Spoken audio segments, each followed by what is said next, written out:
The WNBA Finals were supposed to be a coronation. A celebration of excellence, of progress, of women's basketball finally standing tall under the bright lights of its own moment.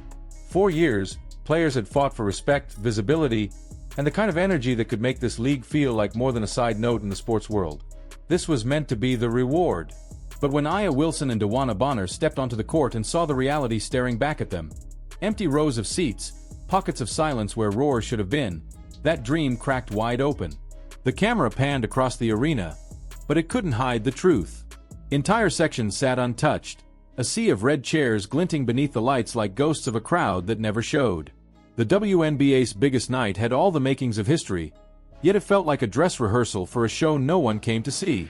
For Wilson and Bonner, two of the league's most respected veterans, the shock wasn't just visible, it was visceral. Frustration etched across their faces, disbelief tightening their jaws. This wasn't how the finals were supposed to look. Wilson, the face of the Las Vegas Aces and the reigning MVP, had envisioned noise.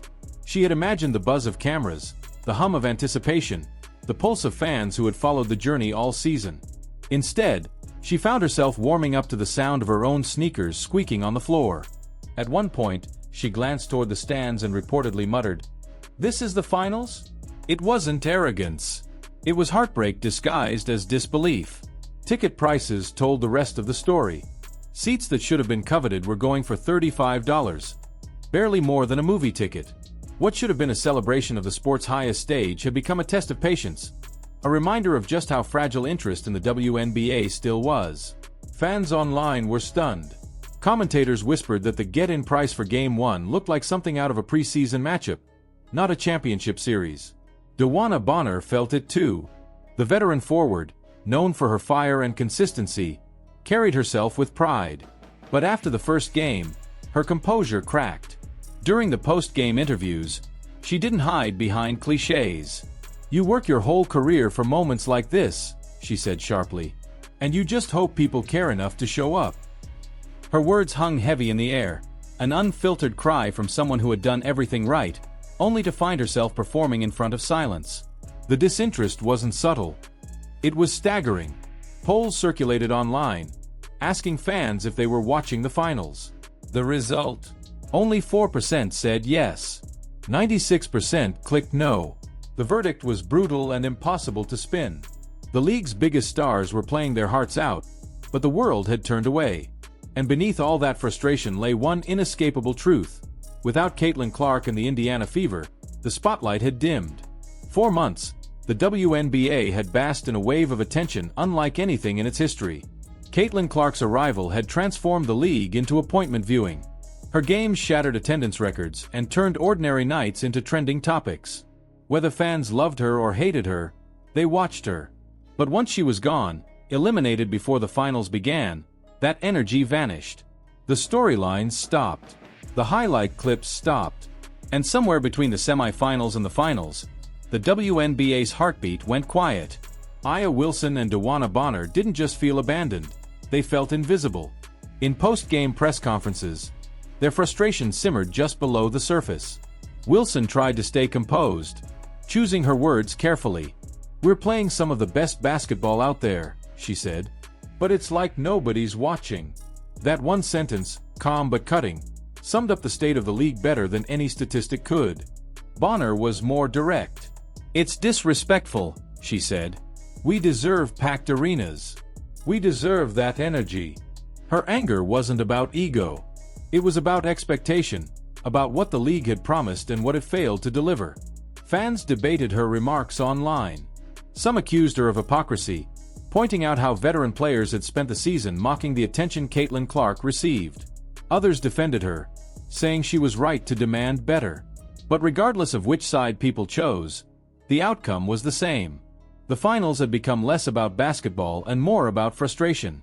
By Game 2, that frustration finally boiled over. Cameras caught Wilson slamming a towel on the bench, shouting toward teammates, then glaring into the crowd as if demanding answers from an audience that wasn't there. Bonner wasn't far behind, visibly fuming after a missed shot, mouthing words that lip readers online quickly interpreted as, "Nobody cares." The clips exploded across social media, replayed and dissected like scenes from a reality show. Within hours, sports pages and fan accounts turned the moment into a meme. "You wanted Caitlyn gone," one caption read.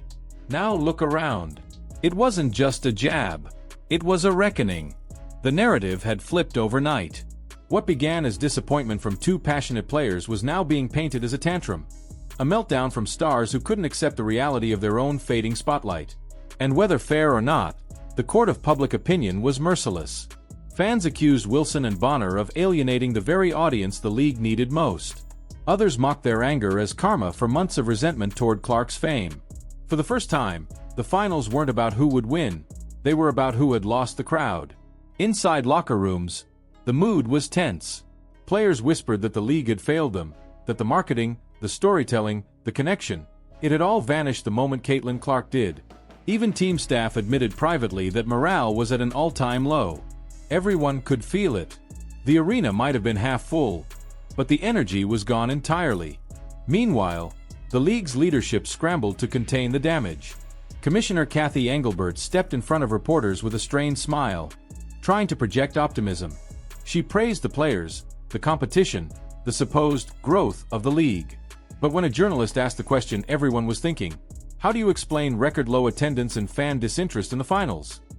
Her carefully rehearsed response unraveled. Engelbert blamed scheduling conflicts, misleading narratives online, even marketing fatigue.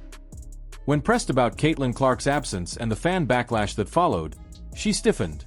"This isn't about one player," she insisted. "We have incredible talent across the board." It was the wrong answer at the wrong time. Within minutes, clips of her remarks spread online, and the hashtags #walk, WNBA without Caitlyn Clark, and #EngelbertOut began trending.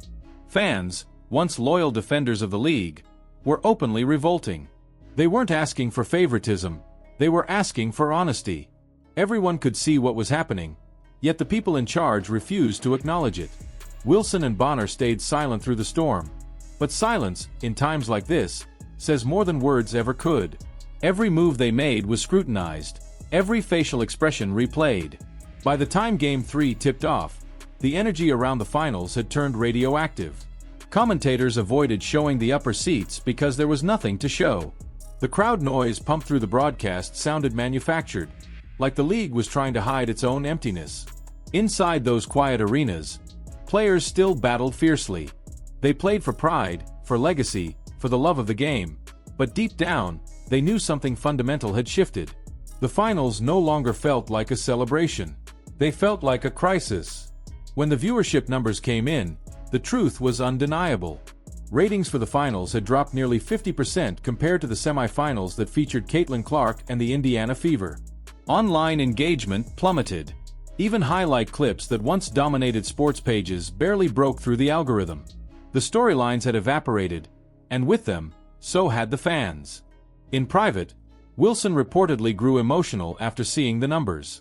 "It hurts," she told a teammate. "We did everything right on the court, but it still feels like nobody cares." Bonner, equally drained, admitted to staff that the league had lost touch with its audience. "You can't ignore the fans," she said quietly. "They decide who matters." As the days passed, even neutral voices began to weigh in. Sports analysts who had spent the season praising the WNBA's growth now spoke with uncomfortable honesty. "Fans have spoken," one said bluntly. "They're watching for stories, not slogans. And right now, the WNBA isn't telling one worth following." That one quote spread everywhere, becoming a digital dagger that defined the finals. When the series finally ended, the celebration felt hollow. Confetti fell, cameras tried to capture smiles, but the wide shots betrayed the truth. More empty seats than fans, more polite claps than genuine cheers. The trophy presentation felt like a formality, a script that no longer matched the tone of the moment. The league had wanted a crowning achievement. Instead, it got a mirror held up to its flaws. Behind closed doors, meetings were called. Sponsors wanted answers. Networks quietly questioned their investments. Fans flooded social media with demands for change, many echoing the same phrase, "Cathy must go." The message wasn't subtle. The league's handling of its newfound fame, its dismissive tone toward the fanbase Clark had brought in, and its resistance to embracing what clearly worked, all of it had culminated in this. For Wilson and DeWanna Bonner, the aftermath was complicated. Their passion, once seen as admirable, had been reframed as arrogance. Their visible frustration became the symbol of the league's disconnect. Wilson, perhaps recognizing this, softened her tone in later interviews, calling for unity and acknowledging that the WNBA's growth has to happen together. Bonner, however, remained firm, insisting that real fans should support the league no matter what. But loyalty, it seemed, was no longer guaranteed. In the weeks that followed, the finals were remembered less for the basketball and more for what they revealed. The WNBA had spent years fighting for visibility, yet when the spotlight finally came, it struggled to keep it. The Caitlin Clark phenomenon wasn't a fluke, it was proof that fans wanted connection, narrative, and authenticity.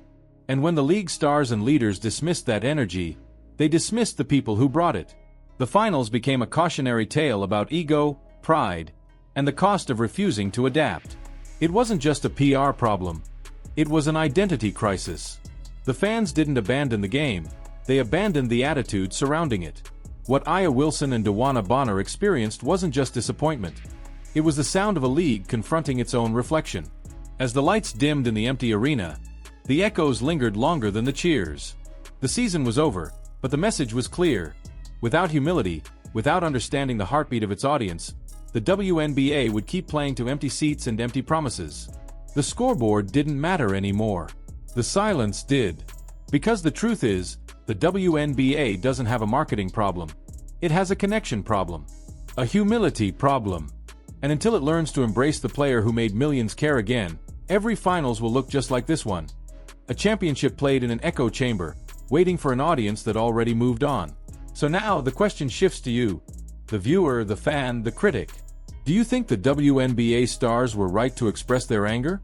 Or did their frustration reveal something deeper about the league's fractured culture? Should the commissioner step down? Should the players themselves take responsibility for driving fans away? Let me know what you think in the comments below.